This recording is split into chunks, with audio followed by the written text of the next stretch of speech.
whispers came from behind the crumbling wall, soft yet distinct. In that abandoned psychiatric hospital we were exploring after midnight, I froze, my flashlight beam trembling across the peeling paint and scattered debris as the unmistakable sound of shuffling footsteps echoed from a corridor we had just confirmed was empty. My urban exploration hobby had taken me to countless deserted buildings, but nothing had prepared me for what awaited in the hospital's forgotten East Wing. I was with my two most experienced explorer friends, Tom and Maya, who had suddenly gone quiet beside me, their expressions confirming they heard it too. The hospital had been abandoned since 1987 after a series of unexplained patient deaths, information we had uncovered during our research before this expedition. As we ventured deeper into the restricted section, our cameras capturing the decaying remnants of medical equipment and patient rooms, I noticed something peculiar about the arrangement of items in one of the treatment rooms. A rusty wheelchair sat perfectly centered in the middle of the floor, surrounded by a neat circle of patient files that hadn't been there when we first passed through 10 minutes earlier. Maya's flashlight began flickering uncontrollably, despite her having changed the batteries just before our arrival. When Tom reviewed the footage he had just recorded, his face turned ashen as he showed us a shadowy figure clearly visible in the background of his video, standing in a doorway we had just walked through. Though none of us had seen anyone there while filming, the temperature dropped dramatically as we made our way to the third floor, our breath visible in the cold air despite it being a warm summer night outside. The rational part of my mind searched for logical explanations: air pockets, broken windows creating drafts. But those thoughts evaporated when we entered the former children's ward and heard the distinct sound of a music box playing a gentle lullaby from somewhere down the hall. Following the melody led us to a small room with faded cartoon characters painted on the walls and a single child's drawing on the floor that depicted 3 stick figures that looked remarkably like our group, standing in what appeared to be this very room, with a 4th shadowy figure looming behind them. As I picked up the drawing, the door we had entered through slowly began to close on its own. I lunged forward, catching the heavy metal door before it shut completely, the hinges groaning in protest as I forced it back open. "Did you see that?" Maya whispered, her voice barely audible over the sound of my pounding heart. Tom immediately began checking the door frame, looking for evidence of magnetic locks or mechanisms that could explain the movement, but found nothing. Back in the corridor, our equipment started behaving erratically, camera batteries draining within minutes of being fully charged, audio recorders picking up static interspersed with what sounded like distant conversations, and our phones showing no signal, despite having full coverage when we entered the building. We decided to continue our exploration, moving toward what the old building plans had labeled as the electroshock therapy wing, though with increasing caution and a growing sense that we were being watched from every shadowed corner we passed. The strange occurrences intensified as we proceeded deeper into the abandoned hospital's restricted areas. While documenting a room filled with rusted treatment tables, we all distinctly heard a child's laughter echoing from somewhere nearby, followed by the sound of running footsteps that seemed to circle around us. Tom's camera suddenly captured a series of orbs moving in deliberate patterns around Maya, who simultaneously reported feeling like something was gently touching her hair. When we reviewed the thermal imaging footage later, we could clearly see a cold spot following directly behind me as I moved through the room, maintaining a consistent distance regardless of my pace or direction.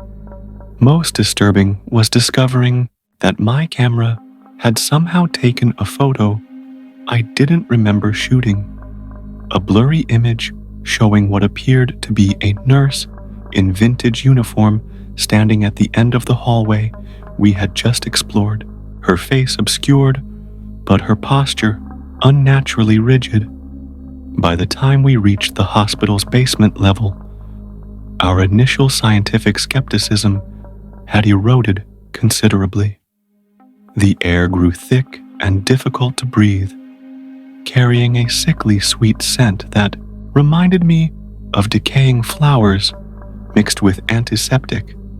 We discovered an archive room with patient records scattered across the floor, many bearing the same doctor's name, Dr. Richard Merrick, whose experimental treatments had reportedly been discontinued after several unexplained deaths. As Maya bent to examine some of the files, a cabinet drawer behind her slowly slid open on its own, revealing a single folder that contained newspaper clippings about missing urban explorers from the past decade, all of whom had ventured into this very hospital and never emerged.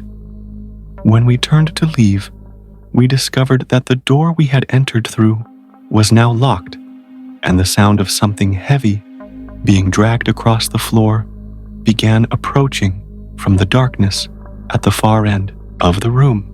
"There's another exit through the morgue," Tom whispered urgently, consulting the building plans on his phone before the screen went completely black.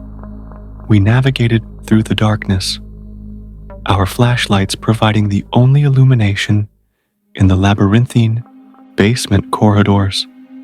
The dragging sound continued behind us, maintaining a consistent distance regardless of how quickly we moved.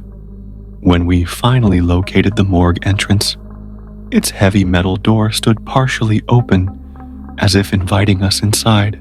The clinical space was largely intact, with examination tables still centered in the room and wall-mounted storage units for bodies lining the perimeter. As we crossed the threshold, the temperature plummeted so severely that frost began forming on the metal surfaces around us. Maya pointed her camera toward the body storage units, and through her viewfinder, we could see that one of the compartment doors was slowly opening.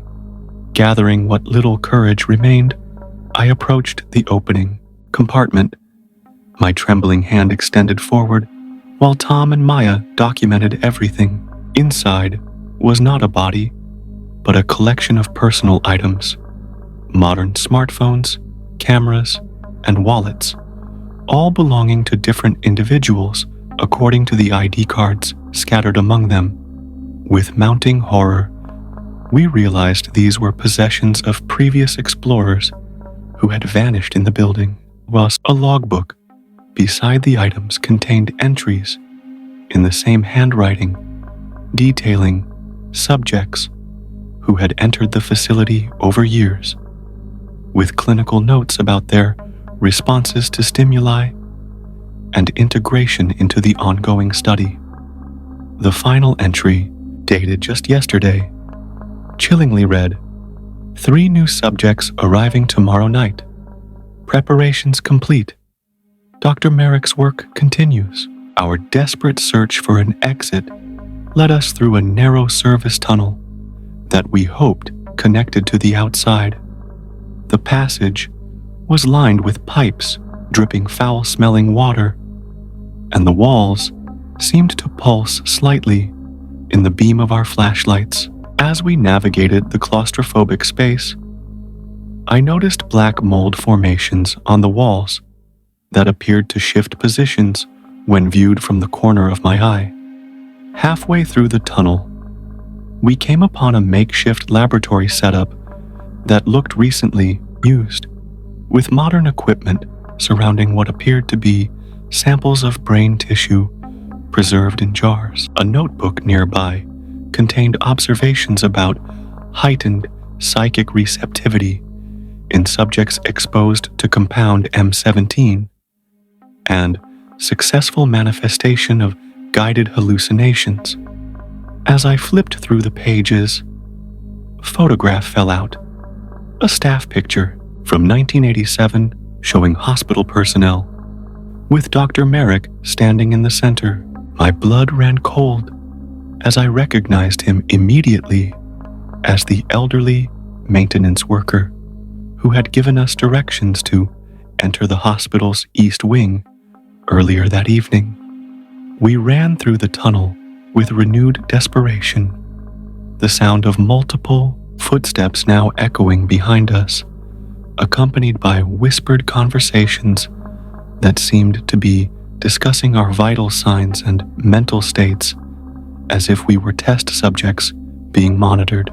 The exit we finally discovered led to a fenced courtyard rather than outside the hospital grounds. And as we emerged into the open air, we were confronted with a disturbing scene.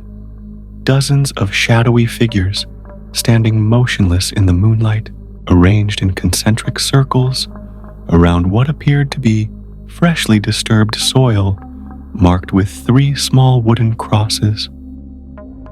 The figures didn't move as we approached, but I could feel their attention shift toward us, the air becoming charged with anticipation. When Maya's flash accidentally triggered while taking a picture, the burst of light revealed that the figures were not actually there, at least not physically, yet the indentations of footprints in the damp soil showed exactly where each had been standing. Tom discovered a maintenance shed at the edge of the courtyard that contained groundskeeping tools and, miraculously, a map showing a service road that could lead us back to our vehicle. As he reached for the map, the shed door slammed shut, trapping him inside, while Maya and I pounded helplessly on the locked door. Through a small window, we watched in horror as the tools began to levitate and orbit around Tom, who stood paralyzed in the center of the room.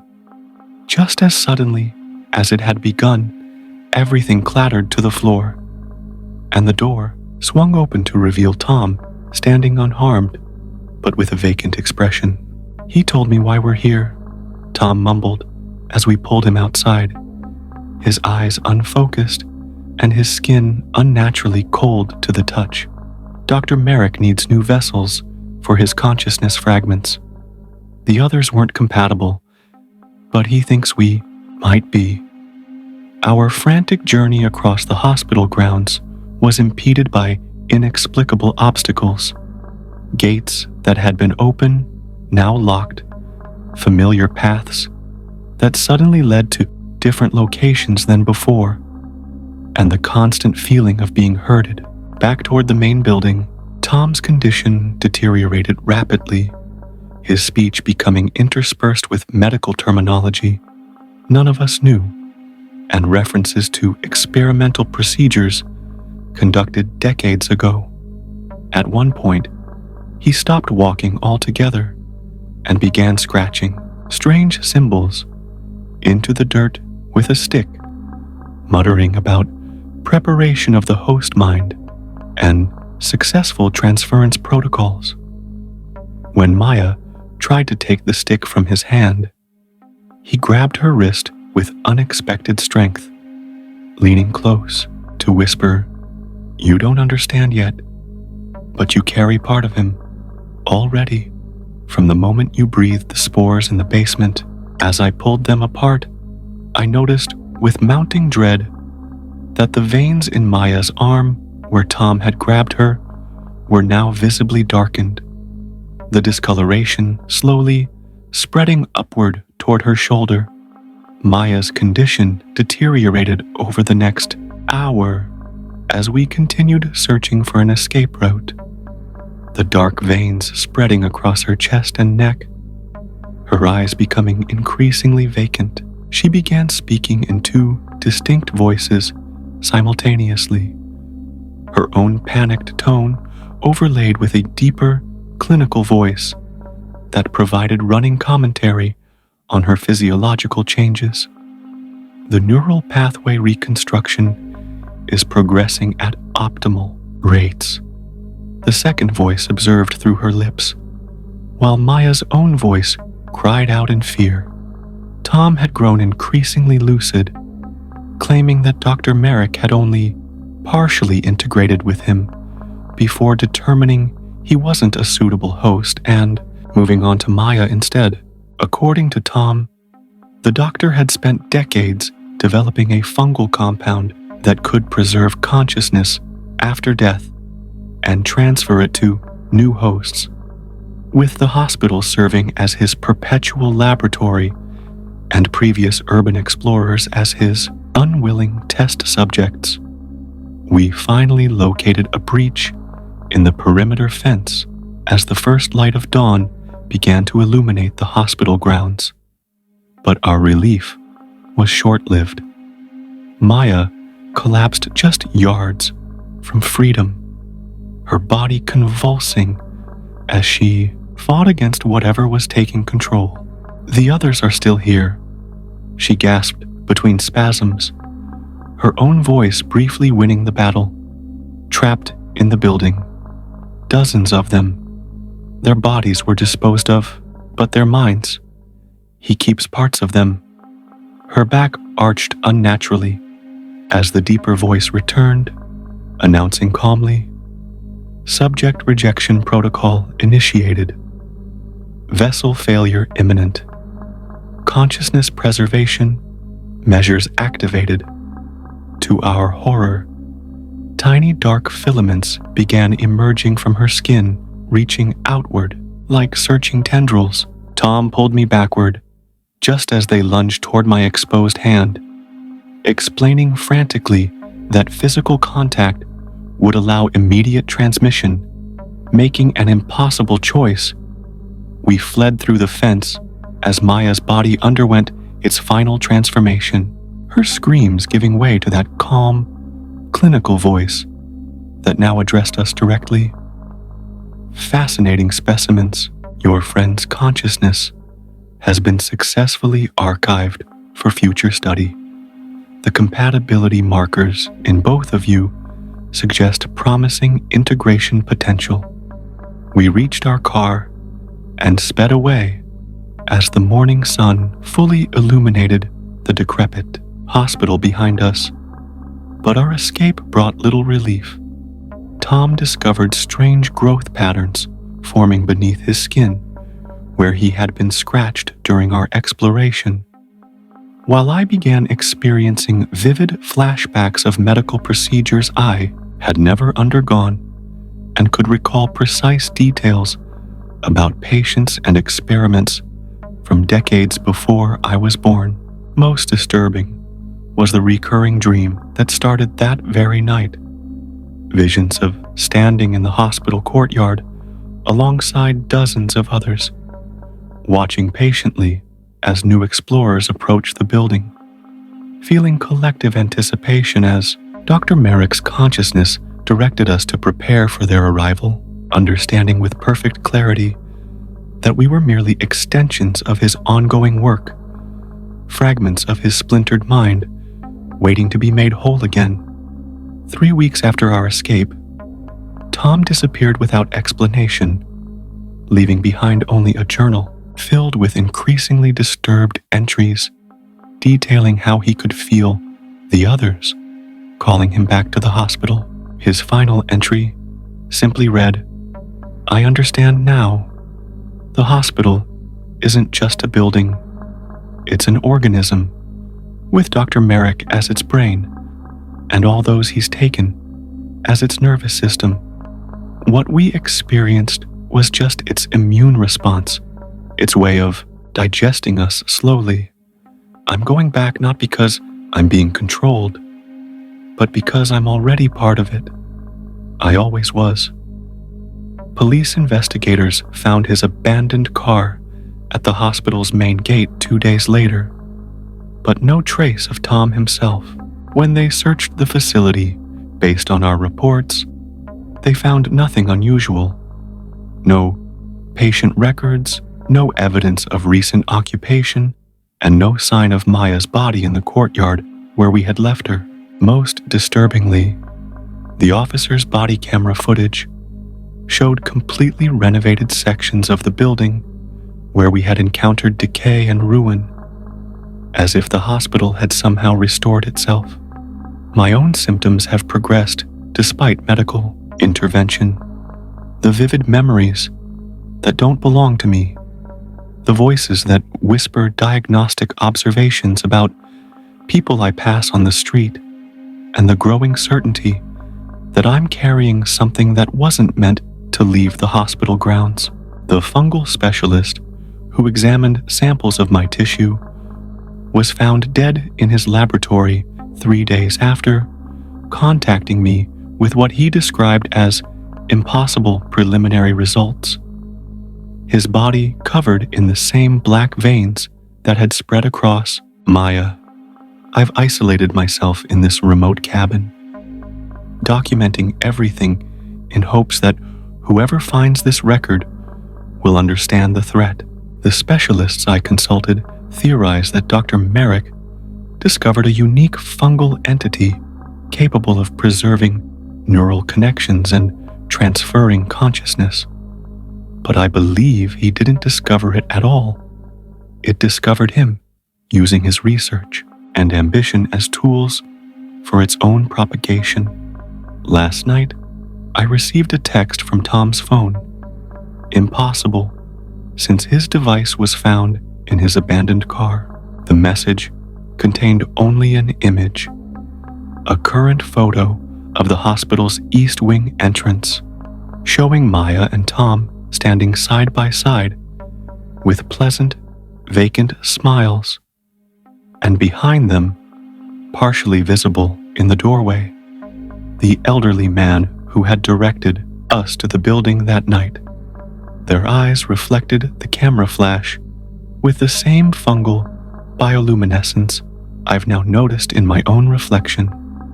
The most terrifying realization isn't that they're coming for me. It's that part of me is desperate to rejoin them, to return to the collective consciousness forming within those walls. I've barricaded the doors and windows, but I know it won't matter. As I write these final words, I can already hear them outside.